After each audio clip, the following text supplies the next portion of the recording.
Good morning students, civil engineering JEN classes में आप सभी का स्वागत है। आज हम यहाँ पर सिंगली रेनफोर्समेंट बीम का जो होता है वो कहते हैं एक सवाल करने वाले हैं। नेक्स्ट जो पिछला लेक्चर जो हमने किया था उसमें हमने सिंगली रेनफोर्समेंट बीम की जो होती है वो सभी डिज़ाइन स्टेप जो होती है वो क्लियर करी थी। आज हम उसी डिज़ाइन स्टेप को लेते हुए एक क्वेश्चन को जो होता है वो यहाँ पर डिस्कस करेंगे। हम स्टार्ट करते हैं। हमने लिखा है कि design the singly reinforce beam.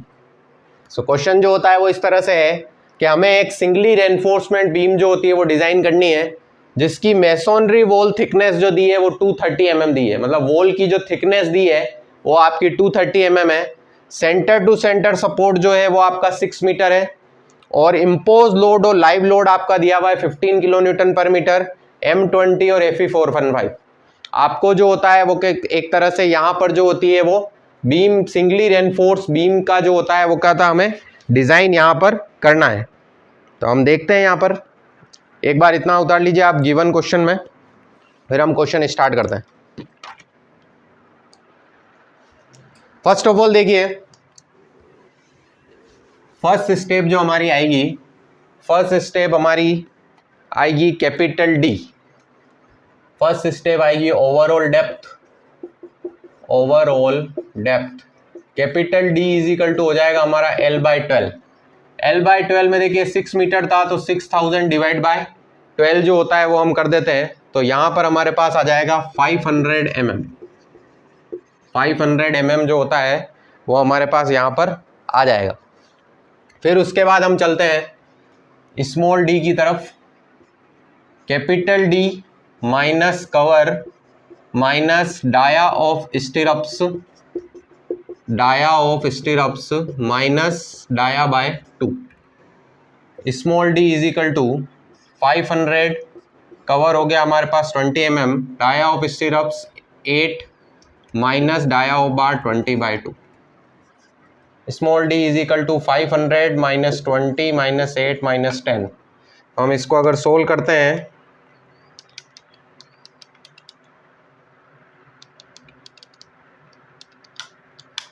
ये हमारे पास आता है 462 mm। फिर कैपिटल बी की अगर हम बात करें तो कैपिटल बी हमारे पास है कैपिटल D/2, तो डी हमारे पास 500 डिवाइड बाई 2 ये आ जाएगा 250 mm। सो वापस एक बार चेक कर लेते हैं। देखिए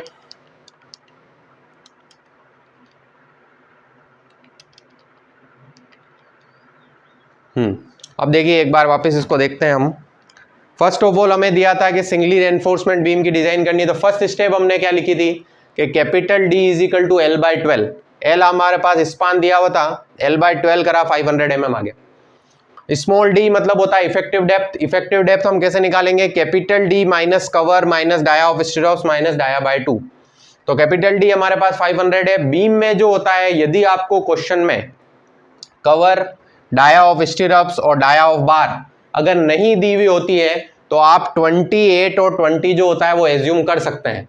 तो अभी मेरे को क्वेश्चन में जो होता है डिजाइन में कुछ भी लिख के नहीं दिया था, तो मैंने एक स्टैंडर्ड वैल्यू के अकॉर्डिंग 20 mm कवर ले लिया, 8 mm डाया ऑफ स्टिरप्स ले ली और डाया ऑफ बार जो है, डाया ऑफ बार लिख सकते हैं यहाँ पे। डाया ऑफ बार मैंने यहाँ पे क्या ले लिया 20, तो 20/2 कर दिया। तो यहाँ पर मेरे पास 462 mm जो हो गया वो आ गया। बी निकालना है हमको width of beam. Width of beam क्या हो जाएगा D/2, 500 डिवाइड बाई 2, 250 mm जो होगा वो हमारे पास आ जाएगा। तो ये हमारे फर्स्ट स्टेप है कि बीम की एक तरह से डायमेंशन आ गई। कैपिटल डी आ गया, स्मॉल डी आ गया और कैपिटल बी जो हो गया वो आ गया। एक बार इसका स्क्रीनशॉट ले लीजिए फिर हम आगे चलते हैं।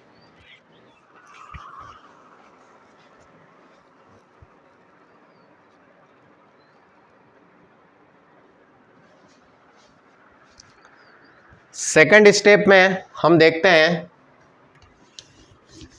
एक एक स्टेप क्लियर करते हुए चलेंगे, बिल्कुल सिंपल, ताकि हमें हर चीज छोटी से छोटी चीज जो होती है वो क्लियर हो सके।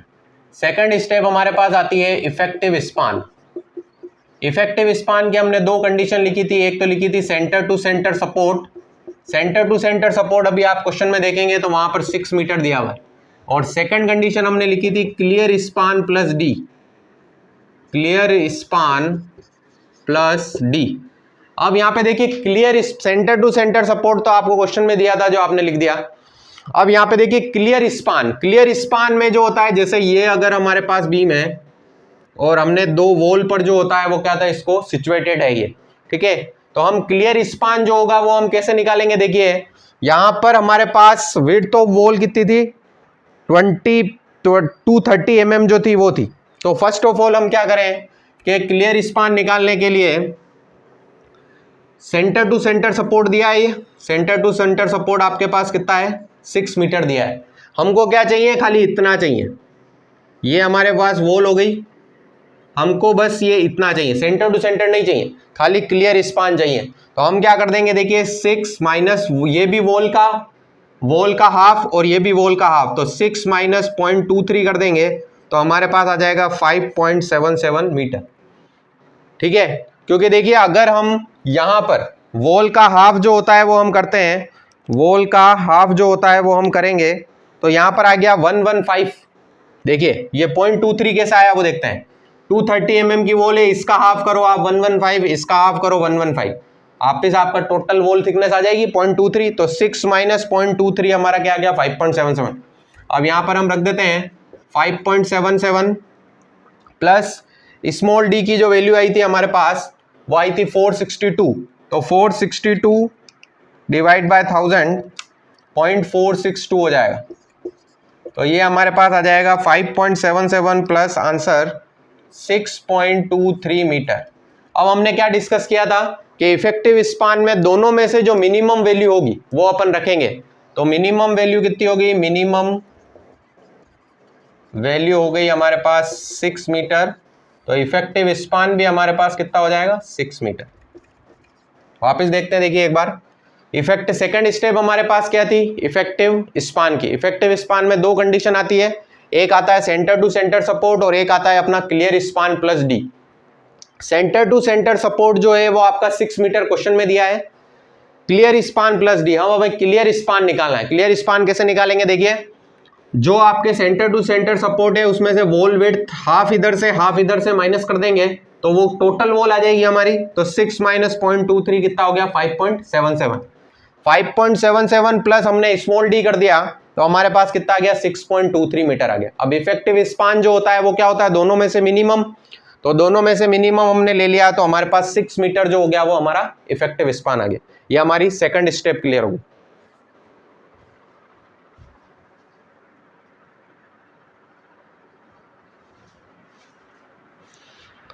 अब हम चलते हैं थर्ड स्टेप पे।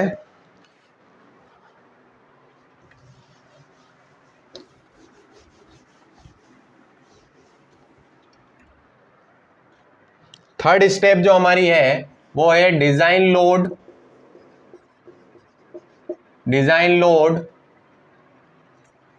मूवमेंट एंड शियर, ठीक है, shear force. First of all design load की बात करें तो self weight of beam, self weight of beam हो जाएगा B into D into 25। B की वैल्यू जो है वो कितनी थी, 250, तो 0.25 लिख दिया। कैपिटल डी की जो वैल्यू थी, कैपिटल डी जो था वो हमारे पास आया था 500 mm, तो 0.5 लिख दिया इसको, और 25 हमारा यूनिट वेट हो गया, ठीक है। 25 जो हो गया B इंटू डी इंटू 25 जो होता है वो हमने कर दिया। तो अब देखिए इसको सोल्व करते हैं, ये हमारे पास आएगा 3.125 kilo newton per metre. Live load हमें क्वेश्चन में दिया है 15 किलो न्यूटन मीटर, तो हम यहां पर लिख देते हैं 15 kilo newton per metre. Total load W equal to हो जाएगा 15 plus answer 18.125 kilo newton per metre. Factored load, अगर आपने स्टेप अगर सभी देखी है तो ये इस सवाल को समझने में आपको कोई भी दिक्कत नहीं होगी।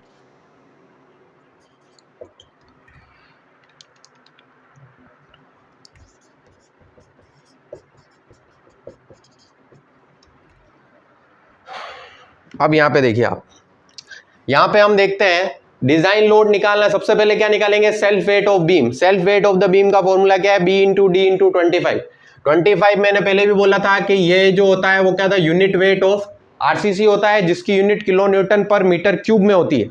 अब जब इसकी यूनिट, जब किसी भी चीज को जब हम कांस्टेंट की बात करते हैं तो कांस्टेंट को कभी भी आप उसकी यूनिट चेंज नहीं कर सकते हो, इसलिए यहां पर इसकी unit kilo newton per metre cube है। ये दोनों को भी आपको किस में बदलना पड़ेगा, मीटर में बदलना पड़ेगा। तो हमने इन दोनों को किस में बदल दिया, मीटर में बदल दिया। ये ऑलरेडी मीटर में था, तो ये हो गया आपका 3.125। लाइव लोड हमें क्वेश्चन में दिया था 15 हमने लिख दिया। दोनों को ऐड कर देंगे तो हमारे पास आ जाएगा 18.125 किलो न्यूटन पर मीटर। अब आरसीसी में जब भी आप किसी भी लोड की या शेयर फोर्स की बात करेंगे तो वो फैक्टर्ड के बिना हम यूज नहीं करेंगे, और किसी भी लोड को फैक्टर्ड में बदलने के लिए हमें उसे 1.5 से इंटू करना पड़ता है। तो हमने क्या करा, फैक्टर्ड में बदलने के लिए इसको 1.5 से क्या कर दिया, इंटू कर दिया। तो हमारे पास आ गया 27.18 किलो न्यूटन पर मीटर। तो ये हमारा फैक्टर्ड लोड आ गया 27.18 kilo newton per metre. Self weight, live load दोनों को जोड़ दिया, ये आ गया, और उसको फिर फैक्टर्ड में कन्वर्ट कर दिया। इतना उतार लीजिए, फिर आगे चलते हैं।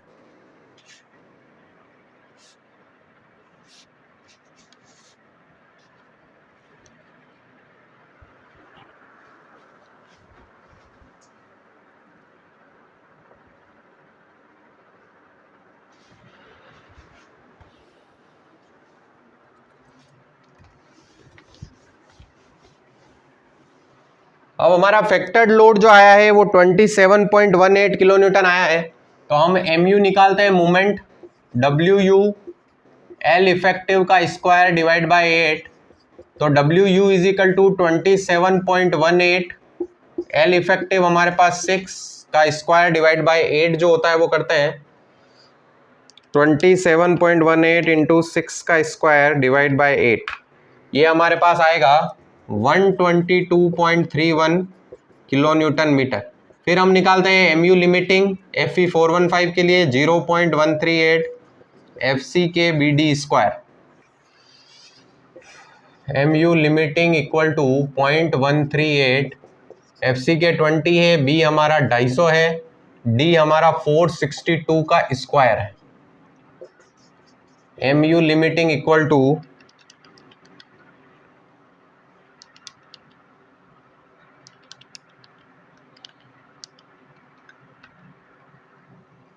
147.27 किलो न्यूटन मीटर। ठीक है, 147.27 किलो न्यूटन मीटर जो हो गया वो आपका आ जाएगा। अब यहाँ पे देखिए mu लिमिटिंग जो है वो ग्रेटर देन mu आ रहा है, इसका मतलब design singly reinforced beam, reinforced beam. देखिए वापस देखते हैं। सबसे पहले हमने क्या निकाल लिया, फैक्टर्ड लोड निकाल लिया। फैक्टर्ड लोड निकालने के बाद हमको mu निकालना है। mu का फॉर्मूला हमारे पास क्या है, WU L इफेक्टिव का स्क्वायर डिवाइड बाय 8, ये हो गया 122। mu लिमिटिंग मैंने बोला था FE 415 के लिए हम ये फॉर्मूला यूज करेंगे 0.138 FC के BD स्क्वायर, हमने ये फॉर्मूला लगाया। अब यहाँ पर ये सबसे इंपॉर्टेंट स्टेप कहलाती है हमारे किसी भी डिप्लोमा या डिग्री में जब क्वेश्चन आते हैं, और या फिर JN में भी अगर क्वेश्चन आते हैं तो वो ये स्टेप जो होता है वो पूछ सकते हैं कि mu लिमिटिंग जब आपका mu से ग्रेटर है तो आप कौन सी बीम डिजाइन करते हो। तो जब हमारा mu लिमिटिंग जो होगा वो mu से ज्यादा होता है तो हम सिंगली रेनफोर्स बीम डिजाइन करते हैं। मतलब इस क्वेश्चन से आपको ये पता पड़ रहा होगा कि भले आप सिंगली डिजाइन कर रहे हो या डबली डिजाइन कर रहे हो, आपको यहां जाके पता पड़ेगा कि आपको वो बीम को सिंगली डिजाइन करना है या डबली डिजाइन करना है। इस तरह से आपका क्वेश्चन जो होता है वो सेम आएगा, बट यहां जाकर जो होगा वो हमें पता पड़ेगा कि हमको सिंगली बीम जो होती है वो डिजाइन करनी है या फिर डबली बीम डिजाइन करनी है। क्लियर, यहां तक आप उतार लीजिए।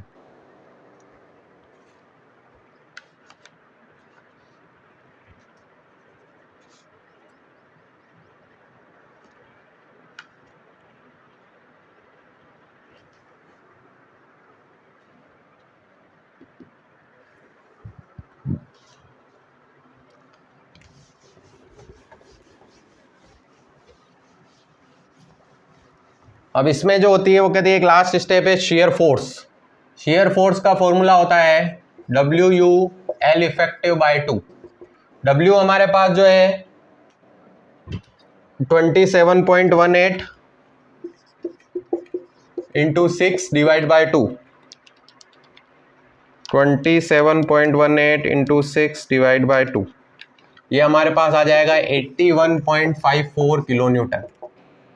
ठीक है, 81.54 किलो। ये उसकी लास्ट स्टेप होगी, थर्ड जो हम स्टेप कर रहे हैं उसका लास्ट भाग ये हो जाएगा कि शेयर फोर्स हम निकाल लेंगे, 81.54 किलो न्यूटन हो जाएगा। ठीक है, फिर हम आगे चलते हैं, फोर्थ स्टेप पूरा अलग से ही स्टार्ट करेंगे हम। Area of steel required, fourth step आएगी हमारी एरिया ऑफ स्टील रिक्वायर्ड। इसमें देखिए पेज नंबर 96 पर आप जाएंगे तो आपको ये फॉर्मूला मिलेगा 0.87 FI AST into D 1 minus AST FI BD FC के। ये फॉर्मूला आपको पेज नंबर 96 में जब आप कोड में जाएंगे तो आपको ये फॉर्मूला मिल जाएगा। ठीक है, पेज लिख देता हूं मैं यहाँ पे, पेज नंबर 96 IS 456 2000। ठीक है, अब हम यहाँ पे देखो सभी वैल्यू रखते हैं, 122.3 into 10⁻⁶, 0.87 415 AST 462 1 minus AST 415 250 into 462 into 20। ठीक है, ये वैल्यू हमने लिख दी। देखिए AST निकालना है यहाँ से, एक एक स्टेप को सोल्व करते हुए जाएंगे। फर्स्ट ऑफ ऑल देखिए कैसे सोल्व करेंगे, ये जो बाहर आपकी जो वैल्यू उसको आप 1 से इंटू कर दीजिए, 1 से इंटू करेंगे तो कितना आएगा 0.87 इंटू 415 इंटू 462, ये हमारे पास आ जाएगा 166,805.1 AST, 166,805.1 AST। अब उसके बाद देखिए यहां पर क्या है, इसको आपने अब इसको इससे इंटू करना, मतलब इस कोष्टक को खोलना है टोटल मिला के हमें, तो हम इस पूरी वैल्यू को इससे इंटू करेंगे तो ये पूरी वैल्यू हमें पता है कितनी है, ये है। तो हम फर्स्ट ऑफ ऑल इसको 415 से इंटू करके इसको टोटल डिवाइड कर देते हैं, 415 डिवाइड बाय 250 इंटू 462 इंटू 20, ये आ जाएगा हमारे पास 62 इंटू,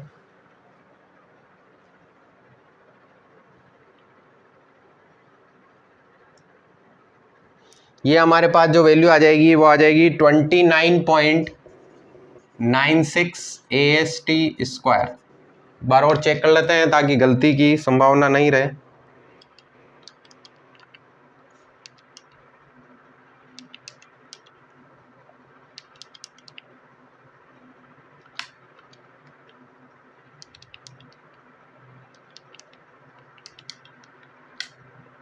$29 पॉइंट, और ये हमारे पास 122.3 10⁻⁶। ठीक है, अब इन दोनों को उठा के उसके पास ले जाते हैं तो हमारे पास देखिए 29.96 AST square minus 166,805.1 AST plus 122.3 into 10⁻⁶ equal to 0। अब यहाँ पे दो चीजें देखिए, आप ही समझते देखिए इसको, ये फॉर्मूला आपको कहाँ मिलेगा, पेज नंबर 96 पे मिल जाएगा IS 456 में। अब यहाँ पर आप पूछोगे कि 122.3 किलो न्यूटन मीटर लिखा था, तो आप देखिए किलो न्यूटन से न्यूटन में आप जाते हो तो 10⁻³ से इंटू करते हैं, और मीटर से mm में जाएंगे तो 10⁻³ से इंटू करते हैं, तो दोनों मिला के क्या हो गया आपका 10⁻⁶, इसलिए यहाँ पे 10⁻⁶ लिखा है। बाकी सभी वैल्यू मैंने लिखी है, इसको पहले 1 से इंटू करा, ये आ गया है, इसको पहले इस पूरी वैल्यू से इंटू करेंगे, इन दोनों को उठा के हम उधर ले जाएंगे तो हमारे पास एक इक्वेशन जो होगी वो आ जाएगी। ठीक है, यहां तक एक बार आप स्क्रीनशॉट ले लीजिए, फिर हम आगे चलते हैं।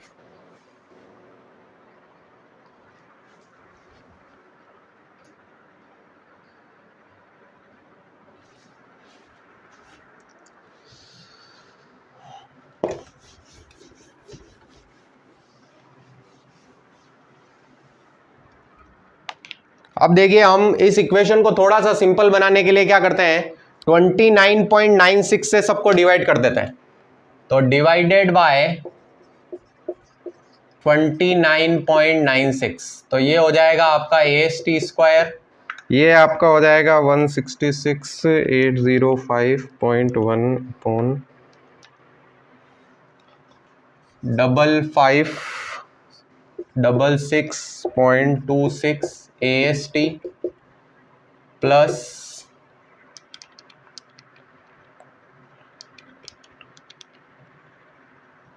4.08 इंटू 10⁻6। ठीक है, ये वाला हमारे 29.96 से पूरी इक्वेशन को हमने डिवाइड कर दिया। अब हम देखते हैं, हम फॉर्मूला लगाते हैं माइनस का b plus minus root of b square minus 4ac upon 2a। इसको मिटा देते हैं हम नीचे से। हम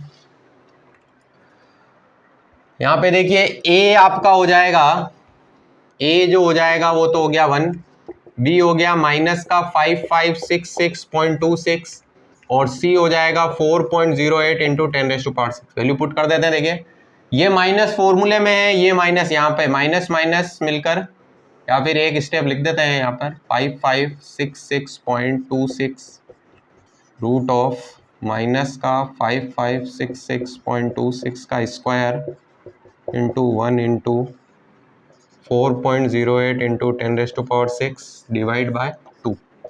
ये माइनस माइनस मिलके प्लस हो जाएगा 5566.26 प्लस माइनस रूट में। अब इसको पूरा सोल्व कर लेते हैं।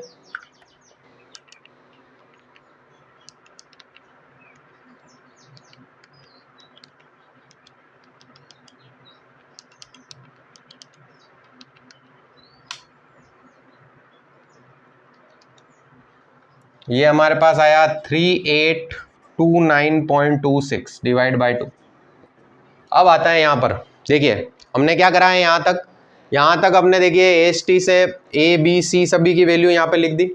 अब यहाँ पे देखिए प्लस और माइनस कब यूज करना है। यहाँ पर देखिए आपके पास कि ये वैल्यू, अगर ये हमारे पास वैल्यू इस वैल्यू से कम आती है तो हम यहाँ पे क्या करेंगे, माइनस करेंगे।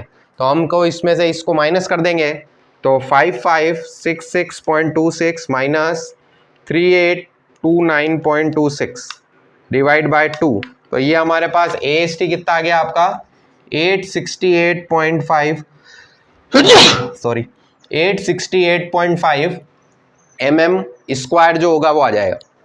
तो आपको ये ध्यान रखना है कि अगर इस अंडर रूट में वैल्यू जो होती है बाहर वाली वैल्यू से कम आती है तो हमें क्या करना है, माइनस करना है। इस तरह से हमारा AST निकलेगा। ये हमें सभी में निकालना पड़ेगा, singly, one way, two way, सभी में निकालना पड़ेगा। तो ये आप बिल्कुल ध्यान से जो होगा वो समझिएगा। इसको उतार लीजिए, फिर हम आगे चलते हैं।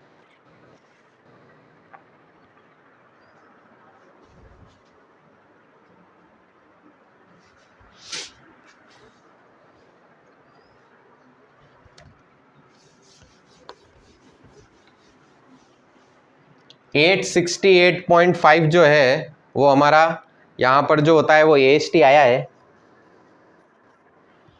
अब यहाँ पर हम आगे चलते हैं। अब हमने स्टार्टिंग में 20 mm बार मानी थी, तो यूज 20 mm उसी में कंटिन्यू चल रहे हैं। 20 mm dia bar A5 is equal to π/4 20 का स्क्वायर, π/4 20 का, ये हो गया हमारा 314 mm square. Number of bar हम कैसे निकालेंगे, number of bar is equal to आ जाएगा AST अपॉन A5। AST हमारे पास जो होता है वो कितना आया है 868.5 डिवाइड बाय 314। 868.5 314 ये हमारे पास 2.76। तो अप्रोक्स हम कितनी बार मान लेंगे इसमें, 3 बार जो होगा वो हम इसमें मान लेंगे। अप्रोक्स हम कितनी बार मानेंगे इसमें, 3 बार मानेंगे। फिर AST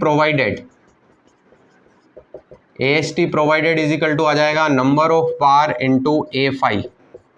नंबर ऑफ बार कितनी है 3 और A5 की वैल्यू आई है 314। तो 314 इंटू 3 942 mm स्क्वायर। देखते हैं, देखिए 20 mm डाया बार जो होता है वो हमने मानी है यूज 20 mm डाया बार। तो A5 इज इक्वल टू कितना हो गया आपका π/4 20 का स्क्वायर, 314 mm स्क्वायर हो गया। Number of bar is equal to कितनी हो जाएगी, AST अपॉन A5, AST अब 2.76, 2.76 कोई बार नहीं होती इसलिए अप्रोक्स हम उसको 3 बार मान लेते हैं। AST प्रोवाइडेड कितना हो जाए, N of number of bar into A5, तो 942 mm² जो होगा वो आपका हो जाएगा। तो ये हमने यहाँ तक जो होता है वो कहते ये निकाला है कि बार में एरिया जो होता है वो कैसे प्रोवाइड किया जाता है, AST जो होगा किस तरह प्रोवाइड किया जाएगा। तो हम इसको 2 स्टेप में जो होगा वो पढ़ेंगे, सभी एक साथ अगर हम पढ़ेंगे तो आपको समझ में जो होगा वो नहीं आएगा, तो हम इसको 2 भागों में जो होता है वो बांट देते हैं। आज हम सिर्फ AST तक करेंगे, इसका जो बचा हुआ पोर्शन है शियर, डेवलपमेंट लेंथ और डिफ्लेक्शन, और इसका डायग्राम जो बनता है लास्ट में डिटेल रेनफोर्समेंट, वो हम कल करेंगे। आप यहां तक अगर आपको कोई भी दिक्कत हो तो आप कमेंट सेक्शन में कमेंट करके जो होता है वो बता सकते हैं। नेक्स्ट लेक्चर में हम यहीं से कंटिन्यू करेंगे, तो सारी वैल्यू जो होगी वो यहीं से हमको पता जो होगी वो होगी, ठीक है। तो हम नेक्स्ट लेक्चर में मिलते हैं, इसको कैरी फॉरवर्ड जो होगा वो हम करेंगे, ठीक है। Thank you.